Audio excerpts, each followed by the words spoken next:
بسم الله الرحمن الرحيم. ما كان لنبي أن يكون له أسرى حتى يثخن في الأرض تريدون عرض الدنيا والله يريد الآخرة والله عزيز حكيم.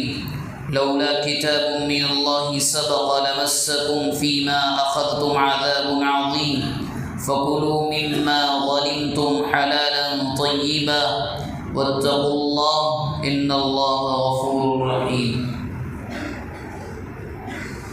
یہ قرآن مجید کی سورہ انفال کی آیت نمبر 67 اور اس کے بعد کی آیات ہیں. آج تراویح میں تقریباً الحمدللہ 10 پارے مکمل ہو چکے ہیں اور سورہ انفال شروع ہوتی ہے 90 پارے میں. 90 پارے میں جہاں تقریباً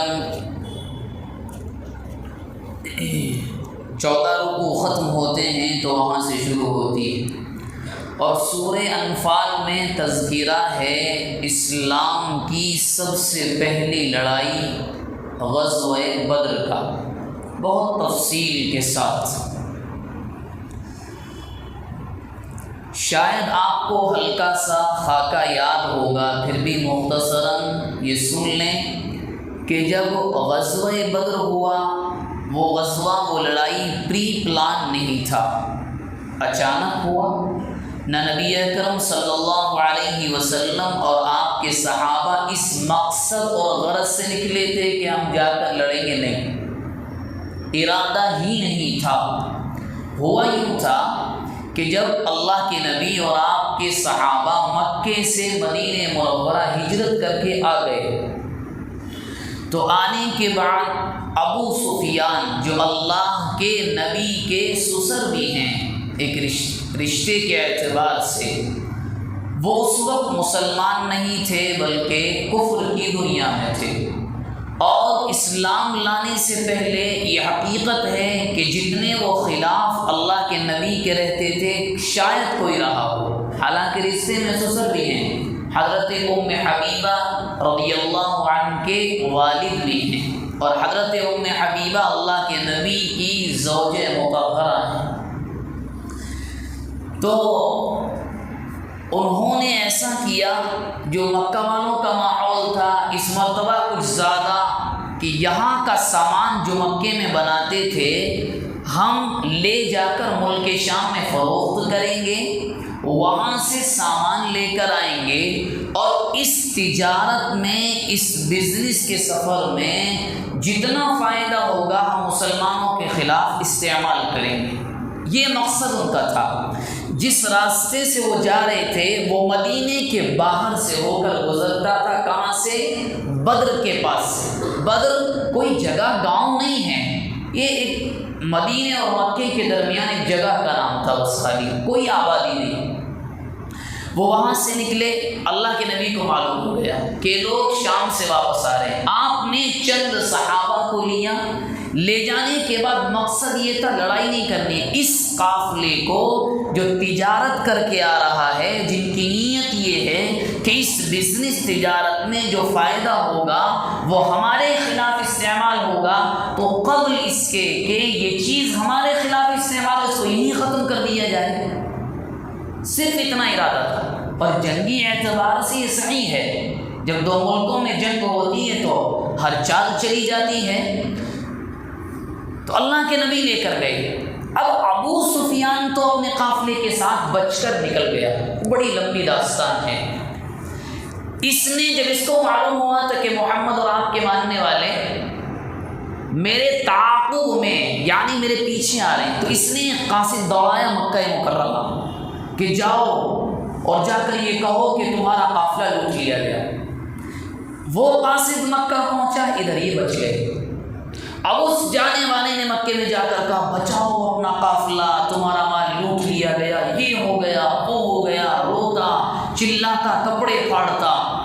اب ابو جہل بھی پریشان، ولید بن مغیرہ بھی، بڑے بڑے سردار، کسی کے تصور میں نہیں تھی کہ مسلمان اتنی چھوٹی تعداد میں ہم پر حملہ کر سکتے ہیں.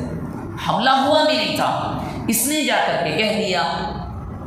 اب ابو جہل کی سرداری میں ہزاروں کا لشکر نکلا، گھوڑے، اونٹ، تلواریں، برچھے، سب کچھ ان کے پاس تھا۔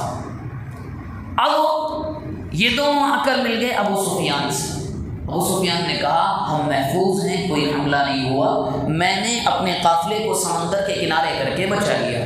بات تو ختم ہو گئی تھی کہ حق یہ تھا کہ ابو جہل بھی واپس چلا جاتا، کوئی مسئلہ نہیں تھا، لیکن غرور، نخوت، تکبر میں ڈوبا ہوا تھا۔ کہنے لگا نہیں، اب آئے ہیں تو نعوذ باللہ محمد کا خاتمہ کر کے جائیں گے۔ یہ وجہ ہے غزوہ بدر کے ہونے کی۔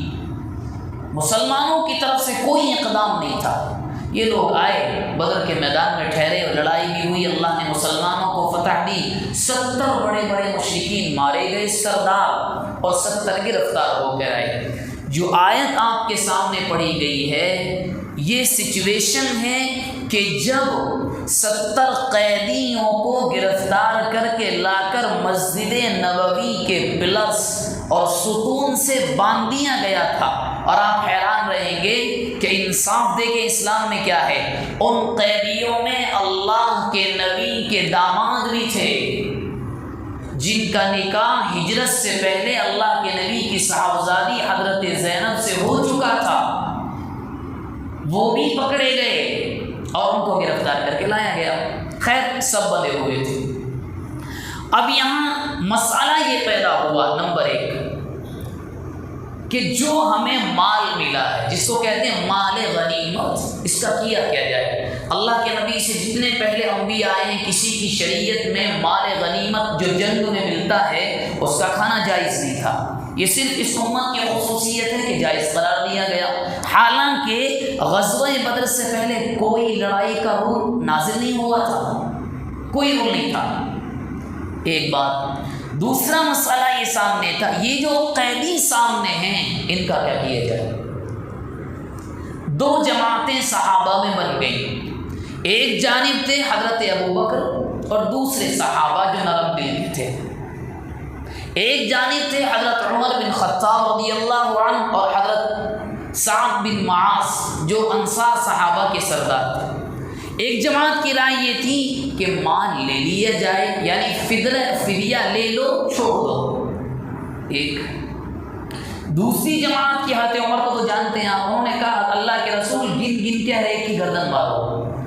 وجہ انہوں نے ہمارے خلاف لڑنے آئے ہیں، چھوڑنے کا تصور ہی نہیں ہوتا۔ دشمن کی اگر کمر توڑنے کا ہمیں موقع مل گیا ہے تو چھوڑنا کیوں؟ اور یاد رکھیں قرآن مجید اور اللہ کا منشا بھی یہی تھا کہ چھوڑا نہ جائے، سب کی گردن ماری جائے۔ اب اللہ کے نبی دل کے اعتبار سے بڑی نرم، وما ارسلناک الا رحمۃ للعالمین، اللہ کے نبی نے یہ اعلان کر دیا کہ فدیہ لا کر دو، سب کو آزادی ملی۔ اس اعلان کا ہونا تھا کہ جبرائیل علیہ السلام یہ آیتیں لے کر نازل ہوئے، اور آپ ذرا ان آیتوں کے اندر جو اللہ کے غصے کا ٹیمپریچر ہے، اور بات کس سے کی جا رہی ہے؟ عام انسان سے نہیں، اللہ کے نبی سے اور حضرت ابو بکر سے، یعنی کتنا خطرناک غصہ ہے۔ صاف فرمایا گیا ما کان لنبی ان یکون له اسرا حتی یثخن فی الارض، کسی نبی کو یہ حق نہیں پہنچتا کہ وہ اس کے لیے قیدی، کہ وہ لوگوں کو قیدی بنا لے۔ مطلب کیا ہے؟ قیدی بنانا ہی نہیں تھا، ہر ایک کی گردن مارنی تھی، اور یہاں تک کر دیا جائے کہ حتی یسخن فی الارض، خون بہایا جائے ان سب کا۔ اور اس کے بعد کہا تریدون عرض الدنیا، جن لوگوں نے اللہ کے نبی کو مشورہ دیا تھا، جن لوگوں نے اللہ کے نبی کو مشورہ دیا تھا کہ آپ مال لے لیں، فدیہ لے لیں، چھوڑ دیں، ان سے کہا جائے تم تریدون عرض الدنیا، ابھی ایک لڑائی میں مال ملا ہے، دنیا چاہنے لگے، یعنی آپ الفاظ کی جو سختی ہے اس کو چیک کریں، تم دنیا چاہنے لگے، واللہ یرید الآخرہ، اور اللہ تو آخرت کو چاہتا ہے، یعنی وہ تو یہ چاہتا ہے کہ کاش تمہارا مقصد آخرت ہوتا۔ لیکن یہاں ایک نقطہ سنیں، جب یہ مشورہ چل رہا تھا، فیصلہ نہیں ہوا تھا، یہ ترمذی میں بہت سی احادیث کی کتابوں میں یہ حدیث موجود ہے۔ حضرت جبرائیل علیہ السلام آئے، آنے کے بعد کا اللہ کے نبی سنیے، بتانا نہیں ہے کسی کو، مشورہ لیجیے تمام صحابہ سے، مگر یاد رکھیے اگر فیصلہ یہ کیا گیا کہ جو قید ہو کر لائے گئے ہیں، جو قیدی ہیں، ان کو بدلہ لے کر چھوڑ دیا گیا، تو یاد رکھیے گا 70 قیدی ہیں، آنے والی جنگ میں 70 مسلمانوں کا خون اللہ بہائے گا۔ اور دوسرا، اگر آپ نے ان کی گردن مار دی، کسی کا خون نہیں بہے گا۔ لیکن اللہ کے نبی کو بتانے کی اجازت نہیں تھی کہ آپ یہ کہتے جبرائیل میرے پاس آئیں، یہ بتا دیا ہے، میرے پاس یہ پیغام نہیں۔ اللہ آزمانا چاہتے تھے صحابہ کو۔ یہی وجہ ہے کہ اگر یہ تو اللہ نے جو اس نے تقدیر دی ہے، مالک الملک نے، اس کو کوئی بدل نہیں سکتا۔ مفسرین لکھتے ہیں اگر اس موقع پر فدیہ نہ لیا جاتا تو جنگ احد میں حضرت حمزہ کے ساتھ 70 صحابہ شہید نہ ہوتے۔ یہ اس وقت دیا گیا تھا محمد رسول اللہ، آپ کے صحابہ کے سامنے 2 آپشن ہیں، جو قیدی ان میں ان کے باپ بھی تھے، بیٹے رشتہ دار ہیں، اگر فدیہ لے کر چھوڑا گیا تو تم 70 کو چھوڑو گے، تمہارے 70 آنے والی جنگ میں مارے جائیں گے، اور اگر تم نے قتل کر دیا کچھ بھی نہیں، اللہ کے نبی نے بتایا نہیں۔ حضرت ابوبکر، حالانکہ حضرت ابوبکر اور دیگر صحابہ، بعض روایات میں آیا تھا کہ معلوم ہو گیا تھا یہ وحی آئی ہے، لیکن صحابہ کا مقصد نعوذ باللہ مال نہیں تھا۔ انہوں نے اس حکم کو سننے کے بعد بھی دل کے اندر یہ نیت کر لی کہ کیا ہوگا، زیادہ سے زیادہ شہید تو ہو جائیں گے، یہی تو ہم چاہتے ہیں، شہادت ہی تو ہم چاہتے ہیں، اس کے علاوہ تو کچھ نہیں چاہتے۔ اس کو سامنے رکھ کر فیصلہ کیا گیا کہ تمام کے تمام فدیہ دے دیں۔ اور اللہ کے نبی کے داماد نے کیا فدیہ پیش کیا؟ آپ کی آنکھوں میں آنسو آ گئے تھے جب آپ کی بیٹی جو مکے میں تھی انہوں نے فدیہ بھجوایا، تو کیا تھا؟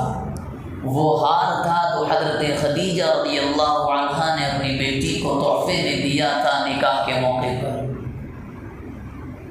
وہ ہار اللہ کے نبی کے ساتھ، آپ سوچیں اللہ کے نبی پر کیا گزری ہوگی۔ آپ کے سامنے ہار آیا اور آپ کی چیخ نکل گئی۔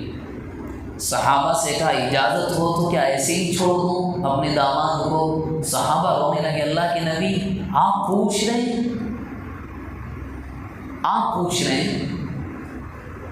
آپ تو سب ہماری جان مال کے مالک آپ ہیں، آپ پوچھ رہے ہیں، آپ جو چاہیں وہ فیصلہ کریں۔ آپ سوچیں ہم اور آپ کبھی کبھی بڑا آسان سمجھتے ہیں کہ دین تو بڑی آسانی کے ساتھ پہنچ گیا ہے، حالانکہ جو لے کر آنے والا ہے اس کی بھی آزمائش کوئی کم نہیں ہوئی۔ سوچیں آپ کہ جس کی بیٹی کے شوہر کی چھڑانے کے لیے وہ تحفہ اس کے سامنے ہو جو اس نے اپنی بیٹی کو شادی میں دیا ہو، کیا گزری ہوگی اس باپ کے دل پر؟ اور آپ نے لیا۔ اس کے بعد یہ فیصلہ کیا گیا تو اس موقع پر اللہ نے سمجھایا کہ صحابہ تمہیں مشورہ اپنے نبی کو چھوڑنے کا دینا نہیں چاہیے تھا، تم نے لے لیا، کوئی بات نہیں۔ اور اس کے بعد یہ کہا لولا کتاب من اللہ، اگر ہم نے تقدیر کو لکھ نہ دیا ہوتا، سبق لمسکم فیما اخذتم عذاب عظیم، تمہاری بڑی سخت پکڑ ہم کرتے۔ اللہ فرما رہے ہیں تو ہماری تقدیر ہم نے لکھ دیا کہ ٹھیک ہے تم بچ گئے، فَكُلُوا مِمَّا غَنِمْتُمْ حَلَالًا طَيِّبًا، ٹھیک ہے تم نے مال لے لیا تو حلال سمجھ کر کھاؤ، لیکن وَاتَّقُوا اللَّهَ، اللہ سے ڈرتے رہو، آئندہ قدم پھسلنے نہ پائے، إِنَّ اللَّهَ غَفُورٌ رَحِيمٌ، وہی معاف کرنے والا ہے۔ جو باتیں ہمارے سامنے آئیں دعا فرمائیں اللہ تبارک و تعالی اخلاص نیت کے ساتھ عمل کرنے کی توفیق مرحمت فرمائے۔